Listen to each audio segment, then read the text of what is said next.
ناظرین انجمن، آج کی اس سالانہ انجمن میں میری تقریر کا عنوان ہے توحید اور اس کی اہمیت۔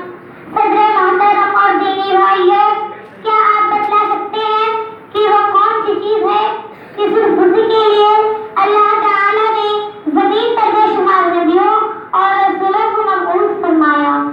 وہ کون سی چیز ہے جو دین اسلام کی روح ہے؟ وہ کون سی چیز ہے جس کے ذکر سے قرآن کریم بھرا پڑا ہے؟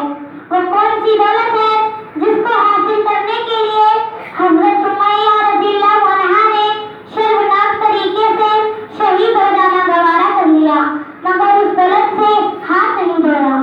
وہ کون سی چیز تھی جس کے لیے صحابہ کرام رضی اللہ عنہم اجمعین نے اس قدر تکلیفیں اٹھائی؟ جی ہاں میرے بھائیوں اور بہنوں، وہ چیز ہے توحید و دولت۔ توحید کی دولت ہے دنیا میں جتنے نبی اور رسول آئے سب کی بعثت کا صرف ایک مقصد تھا کہ اللہ کے بندے صرف اسی ایک اللہ کی عبادت کرے، اس کی عبادت میں کسی کو شریک نہ کرے۔ میرے بھائی اور بہنوں، توحید کا مطلب ہوتا ہے ایک کرنا، اور شریعت میں توحید کا معنی یہ ہے کہ اللہ کی ذات کو عبادت میں، ربوبیت میں اور اس کے تمام اسماء و صفات میں یکتا مانا جائے۔ اگر اس کے علاوہ کسی کو الگ مانا جائے تو یہ بھی توحید کے خلاف، اس کے علاوہ کسی کی عبادت کی جائے تو یہ بھی توحید کے خلاف، اور اس کی صفات اور اس کے ناموں کو اسی معنی میں جس میں وہ اللہ کے لیے استعمال ہوتے ہیں کسی اور کے لیے استعمال کیا جائے تو یہ بھی توحید کے خلاف ہے۔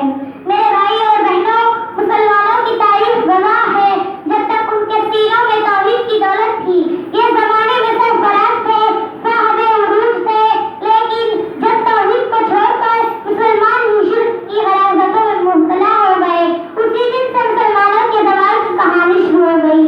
علامہ اقبال نے کہا تو تھا کہ توحید کی امانت سینوں میں ہے ہمارے، توحید کی امانت سینوں میں ہے ہمارے، آسا نہیں مٹانا نام و نشاں ہمارا۔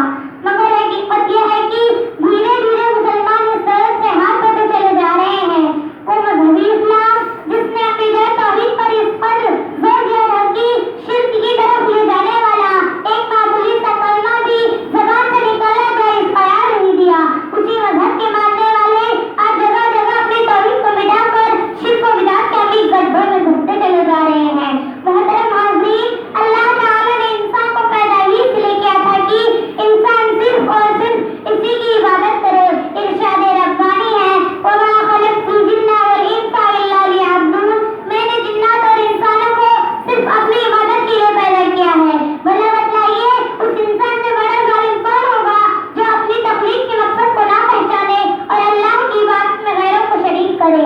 میرے بھائی اور بہنوں، اس توحید کے عقیدے کی حفاظت کیجیے۔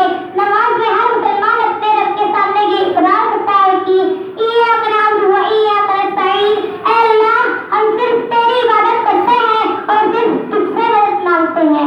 مگر کتنے افسوس کی بات ہے کہ کتنے ایسے مسلمان ہیں جو اپنی عملی زندگی میں اللہ سے کیے گئے ذکران کو بھول جاتے ہیں اور غیروں سے اپنی امیدیں وابستہ کر لیتے ہیں۔ میرے بھائی اور بہنوں، آئیے ہم عہد کریں کہ ہم اپنی اس قیمتی دولت عقیدہ توحید کی حفاظت کریں گے۔ اللہ